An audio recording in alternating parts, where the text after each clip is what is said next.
मंडी के बाहर भी मंडी टैक्स। व्यापारियों और उद्योग जगत ने उठाए सवाल, सरकार से शुल्क समाप्त करने की मांग। पश्चिम बंगाल में कृषि उत्पाद पर लगने वाले मंडी टैक्स को लेकर व्यापारियों और उद्योग जगत ने सरकार से बड़ा बदलाव करने की मांग की है।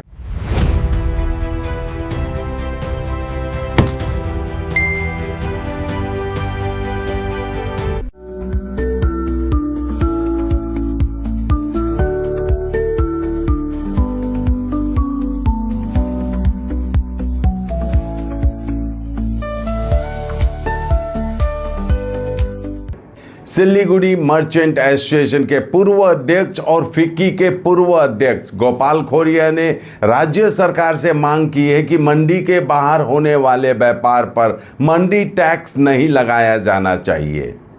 मंडी टैक्स आखिर क्या होता है जानते हैं। जब किसान अपनी फसल मंडी में बेचते हैं या वहां सड़क, गोडाउन, सफाई, तौल और अन्य सुविधाएं उपलब्ध कराई जाती है। इन सुविधाओं के रख रखाव और विकास के लिए सरकार मंडी शुल्क या मंडी टैक्स लगाती है। यानी आसान भाषा में कहें तो जहां मंडी की सुविधाओं का इस्तेमाल हो रहा है वहां शुल्क लिया जाता है।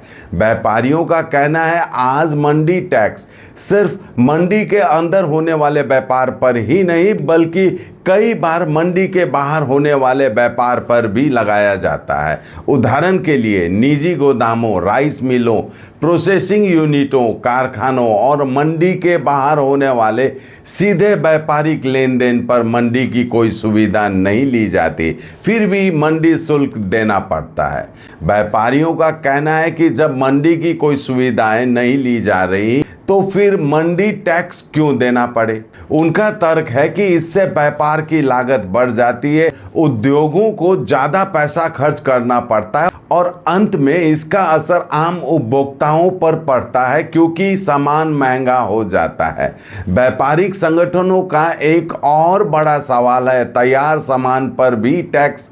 उनका कहना है कि धान, गेहूं या सरसों जैसी कच्ची कृषि उपज और उनसे बने तैयार उत्पाद एक जैसे नहीं है। जैसे धान से चावल बनता है, गेहूं से आटा बनता है, सरसों या अन्य बीजों से खाद्य तेल बनता है, गन्ने से चीनी बनती है। इन उत्पादों को तैयार करने में मशीन, बिजली, मजदूरी और अन्य कई खर्च लगते हैं, इसलिए इन्हें कृषि उपज नहीं बल्कि तैयार औद्योगिक उत्पाद माना जाना चाहिए।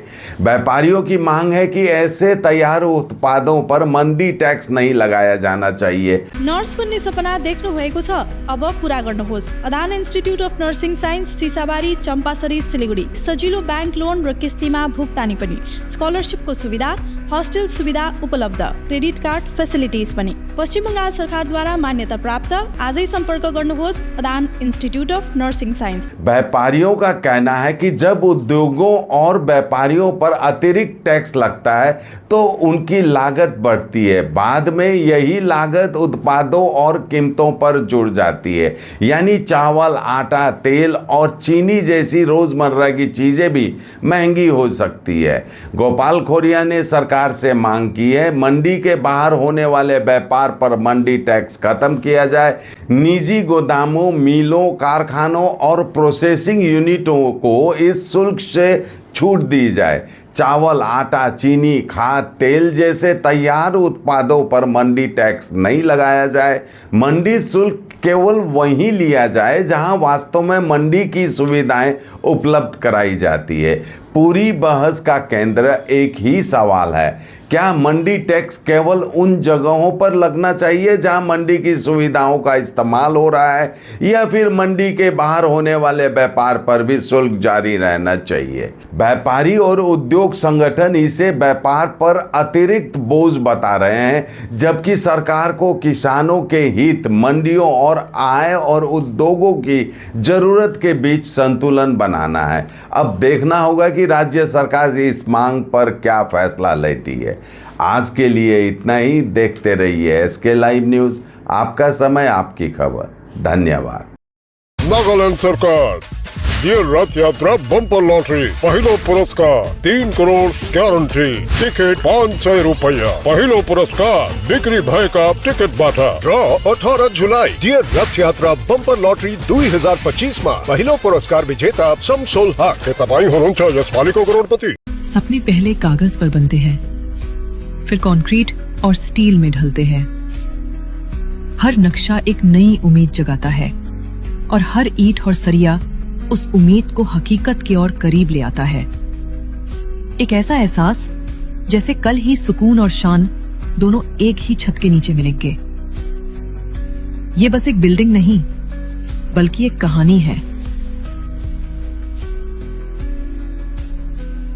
Luxentra designed my modular kitchen and my walk-in wardrobe. Meet our designer today at Luxentra Siliguri.